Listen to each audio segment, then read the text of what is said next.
I never thought getting pulled aside at airport security could be the start of something. Well, honestly, anything good. But there I was, juggling my carry-on and trying to keep my patience as the line crawled forward, when suddenly a firm hand tapped my shoulder and a voice said, "Sir, could you come over here, please?"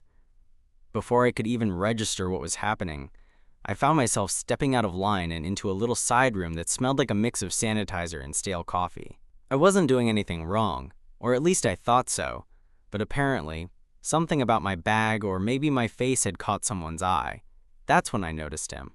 The guy who'd pulled me aside was standing behind a small desk, clipboard in hand, with a kind of calm confidence that immediately put me a little more at ease. He was wearing that typical airport security uniform, but there was something about the way he looked at me, like he wasn't just doing his job, but actually interested in me, as if he was trying to figure something out beyond the usual security protocols. He had this easy smile that felt out of place in the sterile airport environment, and his dark eyes held a warmth that I wasn't expecting. His name tag read Eli. I figured I'd remember that name. I gave him a quick, half-nervous smile, trying to keep things casual. "Is there a problem?" I asked, trying not to sound too defensive. He shook his head, his smile widening just a bit. "Nothing serious, just a random check. But since you're here, maybe you can help me out with something." I raised an eyebrow, already curious. Most airport security interactions were annoyingly routine. Take off your shoes, open your bag, no liquids over 100 milliliters. This felt different, more personal. Eli leaned forward, resting his arms on the desk. "What's got you traveling today? Business? Vacation?" "Business," I said, shrugging. "Kind of a lame reason to be here, honestly. Just a conference. Nothing exciting." He nodded, like he wasn't buying it, or maybe just genuinely interested. "Sometimes the boring trips are the ones that surprise you the most," he said. I laughed softly, the tension between us easing a bit. "Yeah? You sound like you've got stories." He looked down at his clipboard but didn't really focus on it. "Maybe, but I'm more interested in hearing yours."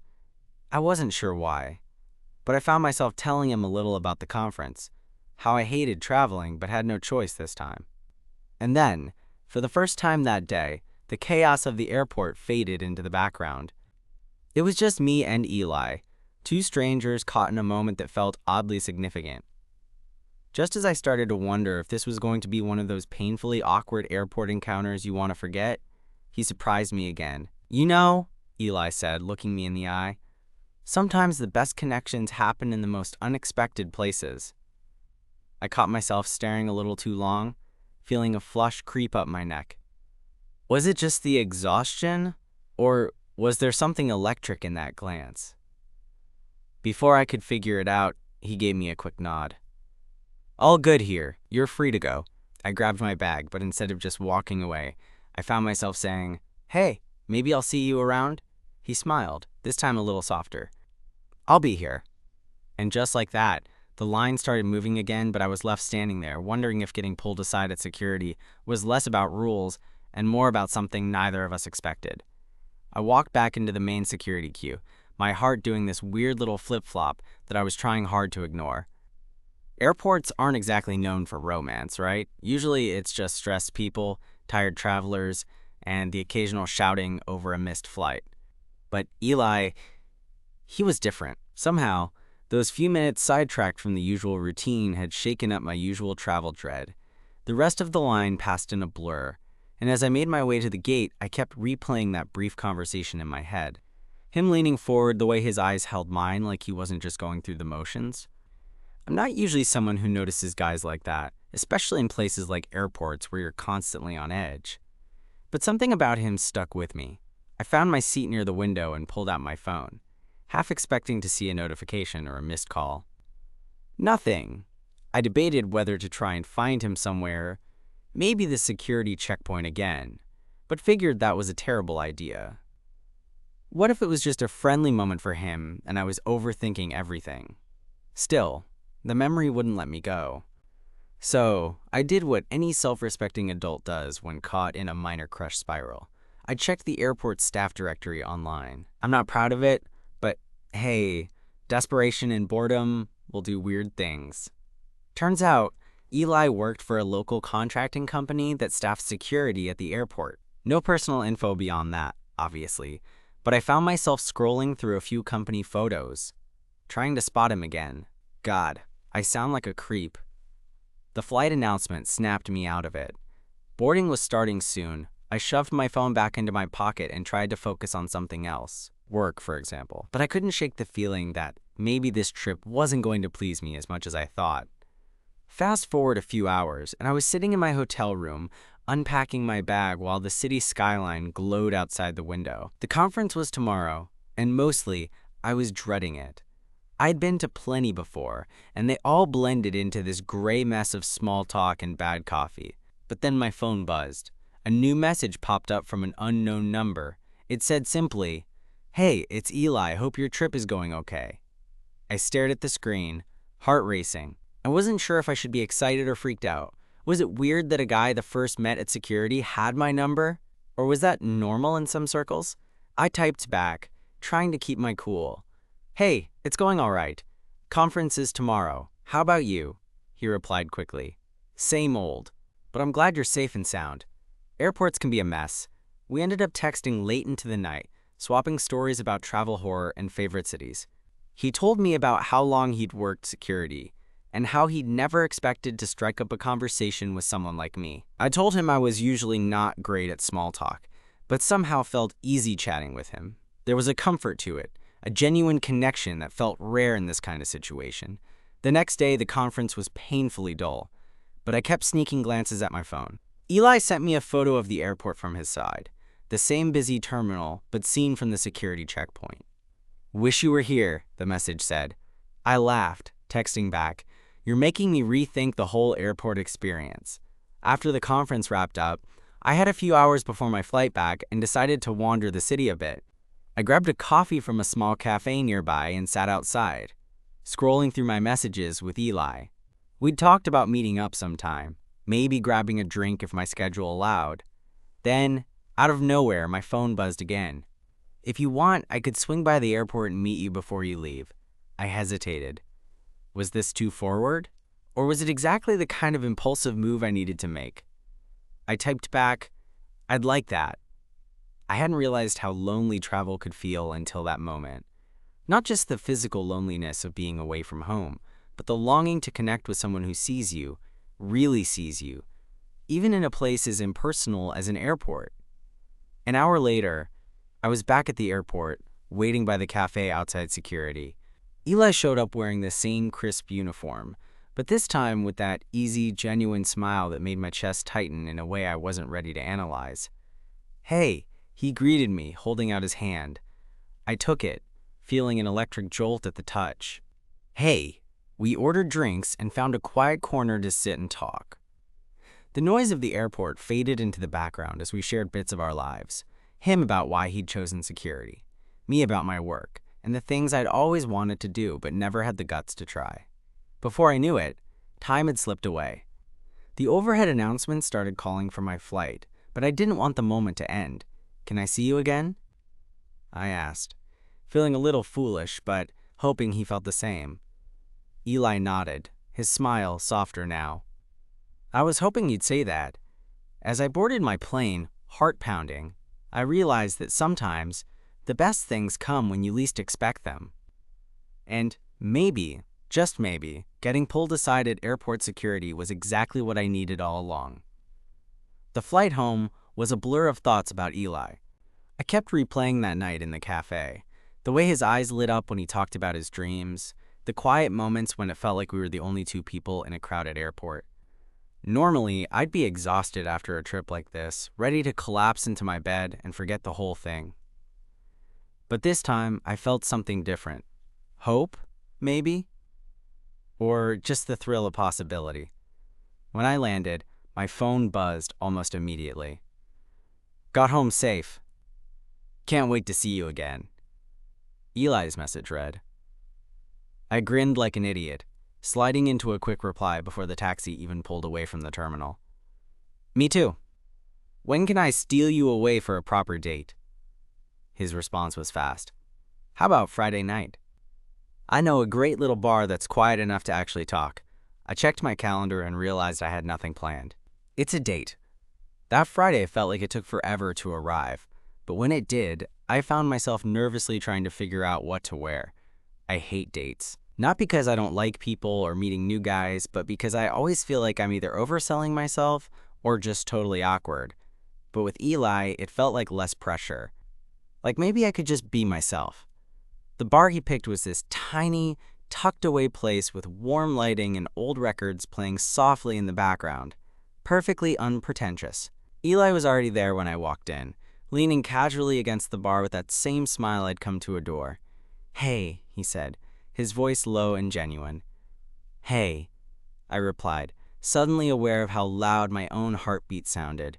We grabbed drinks and found a booth in the corner. The conversation flowed easier than I expected. We talked about everything and nothing: music, movies, embarrassing childhood stories, and the weird quirks of airport life. I realized I was laughing more in those 2 hours than I had in weeks. There was this moment, right after he told me about how he'd once missed his own birthday party because of a night shift, where our eyes met, and I swear the whole world paused. I wanted to lean in, but something held me back, maybe the fear of ruining the moment. Eli must have noticed, because he reached over and brushed a stray lock of hair from my forehead. "You okay?" he asked softly. "Yeah," I whispered. "Better than okay." The night ended too soon. As we stepped outside, the cool air made me shiver, and Eli slipped his hand into mine without hesitation. It felt natural, right? Like something I wanted but hadn't admitted to myself until that exact moment. "Walk me to my car?" he asked. "I'd like that." We strolled through the quiet streets, hand in hand, talking about plans that suddenly felt less scary and more real. When we reached his car, he pulled me close and kissed me, soft, tentative, but full of all the things words couldn't say. That kiss changed everything. Over the next few weeks, we fell into this easy rhythm: late-night texts, surprise visits at the airport, stolen weekends exploring the city. Eli showed me corners of the world I hadn't noticed before, and I showed him parts of myself I usually kept locked away. There was no rush, no pressure, just two guys figuring it out together. One night, a few weeks after that first date, we found ourselves back at that same little bar. Eli looked at me over his glass, eyes shining with something tender and serious. You know, it's crazy how one random moment can flip your whole world. He reached across the table, fingers intertwining with mine. "I never thought pulling you aside would lead to this." I smiled, feeling the warmth spread through my chest. "Me neither, but I'm glad it did." He squeezed my hand gently. "So what's next for us?" I thought about it, about everything that had happened since that airport encounter. About how scared I'd been to put myself out there and how, somehow, Eli made it all feel possible. "Next," I said, "is whatever comes." And for the first time in a long time, that felt like more than enough. After that night at the bar, things between Eli and me settled into something neither of us tried to define too quickly, which was a relief. No pressure, no rushing to slap on a label or plan the next steps like some kind of relationship checklist. Just two guys enjoying the unexpected. Still, I couldn't help but notice the little moments that started to feel like the foundation of something real. Like when Eli would text me during his shifts, sending quick photos of the airport at dawn, or the vending machine snacks that somehow always looked better when shared over messages. Or when I'd sneak away from work early just to catch a glimpse of him during his breaks. One Friday, a few weeks into this easy rhythm, I convinced him to come over to my apartment. I'm the kind of guy who usually lives solo and a bit messily, but that night I actually cleaned up, vacuumed, bought fresh flowers, even lit a candle or two. Because, well, Eli was coming over, and I kind of wanted to impress him without it feeling like a performance. He arrived just as the sun dipped below the horizon, the city lights flickering on like stars. He looked a little tired from the day's work, but smiled that same warm smile that got under my skin every time. "Wow, you clean in here," he teased as he stepped inside. "Only for special guests." I shot back, feeling a little less nervous than I expected. We ended up on my couch, sharing a bottle of cheap red wine and talking about everything from childhood memories to the weird quirks of airport life. Eli told me about his dad, who'd been a pilot, and how growing up around airports made security work feel like a natural fit, even if it wasn't glamorous. I listened, fascinated by how someone who spent so much time in a place I usually hated could find comfort in it. As the night wore on, the conversation slowed, and those silences that used to feel awkward became comfortable. Eli's hand found mine on the couch, fingers lacing together naturally. "Can I be honest?" he asked quietly. "Always," I said, squeezing his hand. "I'm scared," he admitted. "Not about us, but about how this all fits into my life. Security work is demanding. The hours, the stress. Sometimes it feels like I'm stuck." I nodded, understanding more than he probably realized. "I get that. I've been there with work, feeling like I'm just going through the motions. But maybe having someone makes it less isolating?" He looked at me, eyes searching. "Yeah, you make it less isolating." That moment hit harder than I expected. Here we were, two guys from totally different worlds. Me, the conference guy always chasing deadlines, and him, the security officer making sure everyone else's travel went smoothly. And yet, we'd found something in each other. I leaned in, brushing my lips softly against his. "We'll figure it out," I promised. "Together." From then on, we started carving out time whenever we could. Weekend hikes, movie nights, late-night dinners at hole-in-the-wall diners that Eli swore had the best pie in the city. Every moment together felt like a little rebellion against the monotony of daily life. But it wasn't all easy. There were days when Eli would come home exhausted, the weight of his job pressing down on him like a physical thing. And I'd have my own stresses, deadlines looming over me, and the constant buzz of city life making it hard to breathe. One evening, after a particularly rough week for both of us, Eli showed up at my door unannounced, looking worn out but determined. "I just needed to see you," he said, his voice low. We sat in silence for a while, the kind that doesn't need words. Eventually, Eli opened up about the toll his work was taking, how sometimes the long hours and constant vigilance left him feeling stretched thin, like he was running on empty. I listened, holding his hand, trying to be the steady presence he needed. Then I shared some of my own struggles, the pressure to perform, the fear that I was just drifting through life without real purpose. That honesty brought us closer, like a bridge between our worlds. We realized that, despite the differences, we both craved the same thing: connection, understanding, and a safe place to be ourselves. A couple of weeks later, Eli surprised me again. We'd taken a day off and planned this spontaneous trip out of the city, just the two of us.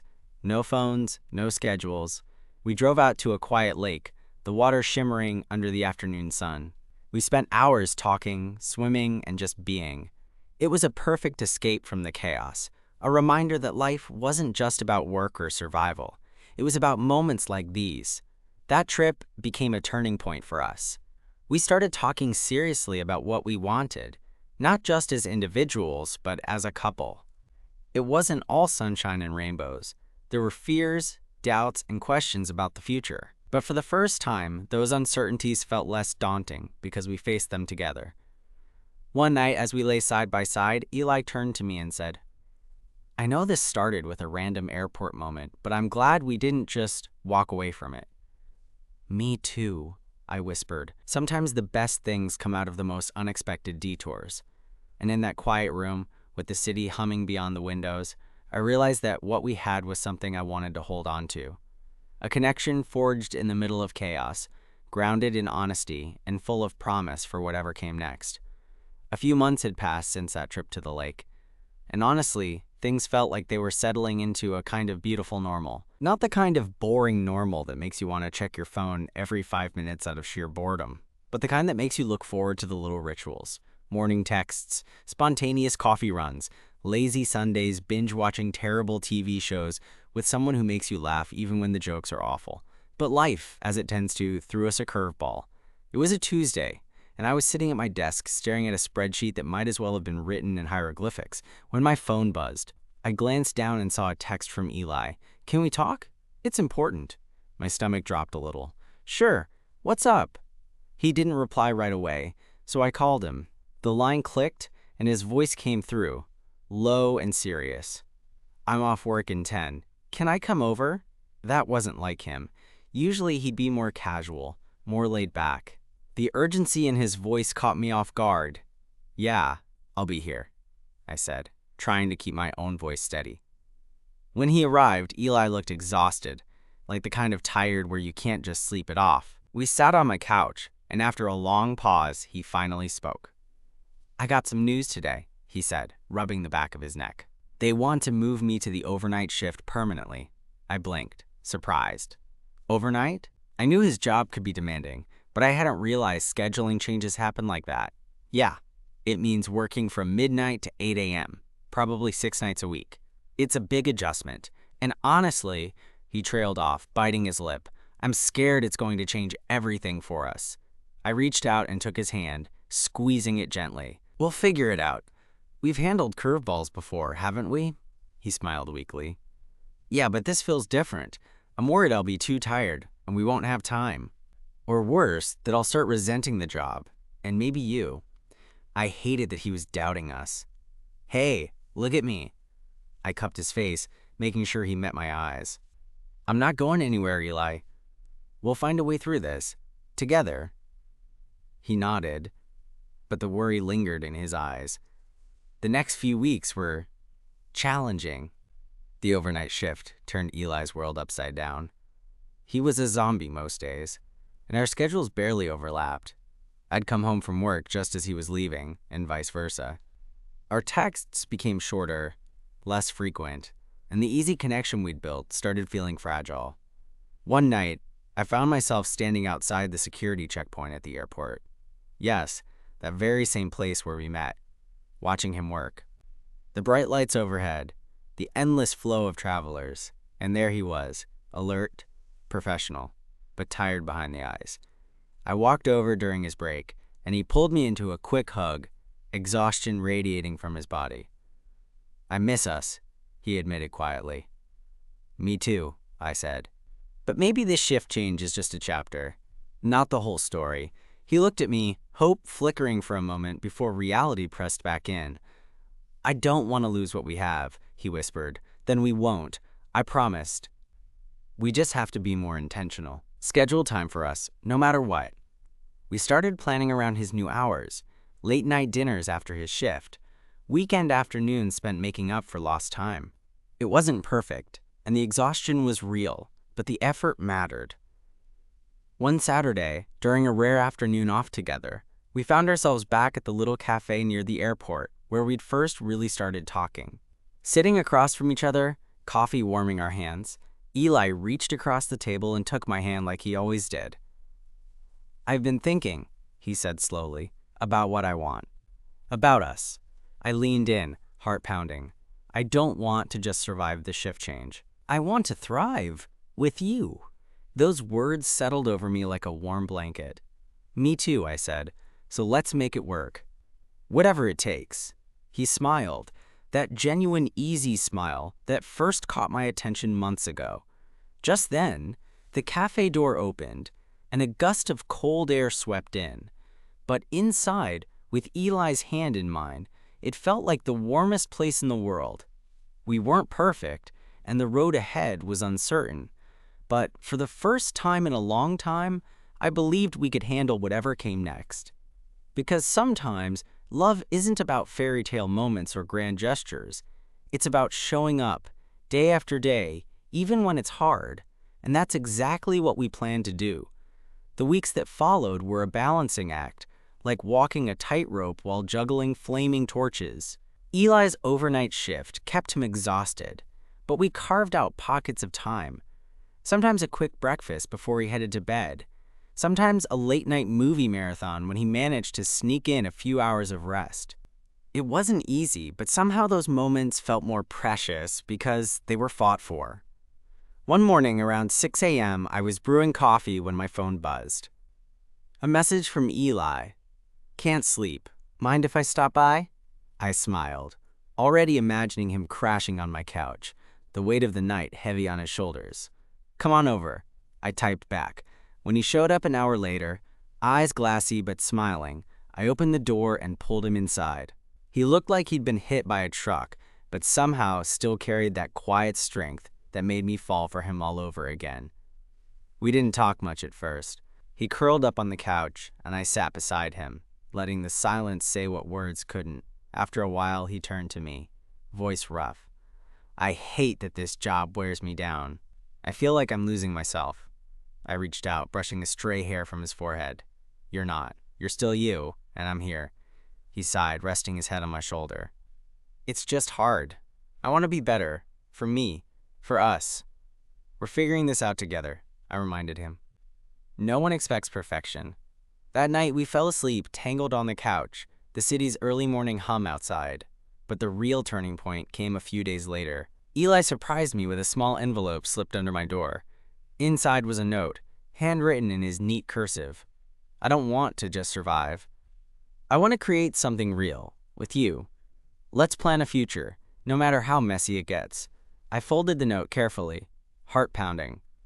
That night, we sat over takeout, talking, not just about schedules and exhaustion, but dreams. Places we wanted to visit, things we wanted to try, lives we wanted to build. "Maybe one day," Eli said, "I'll find something less demanding, something that lets me breathe." I nodded, imagining weekends without the dark circles under his eyes. "We'll make that happen," I promised. And somewhere between the laughter and the quiet moments, I realized something important. Love wasn't just about the easy days.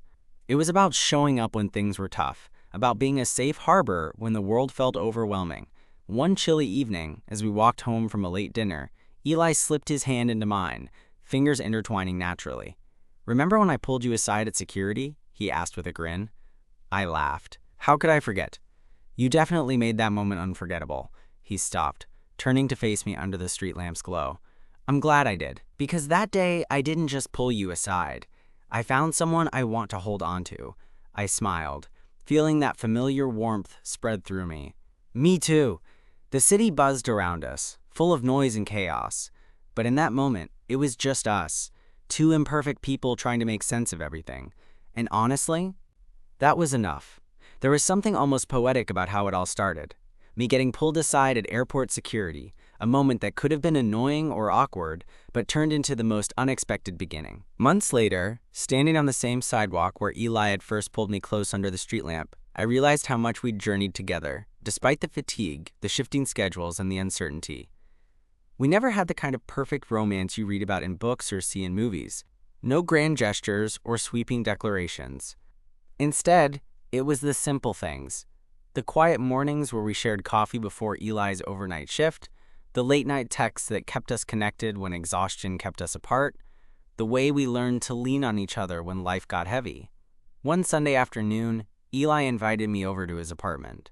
The place was cozy, filled with little reminders of him, pictures of his dad's old planes, a stack of dog-eared books, a tiny plant that somehow thrived in the window. We cooked dinner together, laughing at our wildly different approaches to chopping vegetables, and sat at the small kitchen table talking about the future, not in some vague, offhand way, but with intention.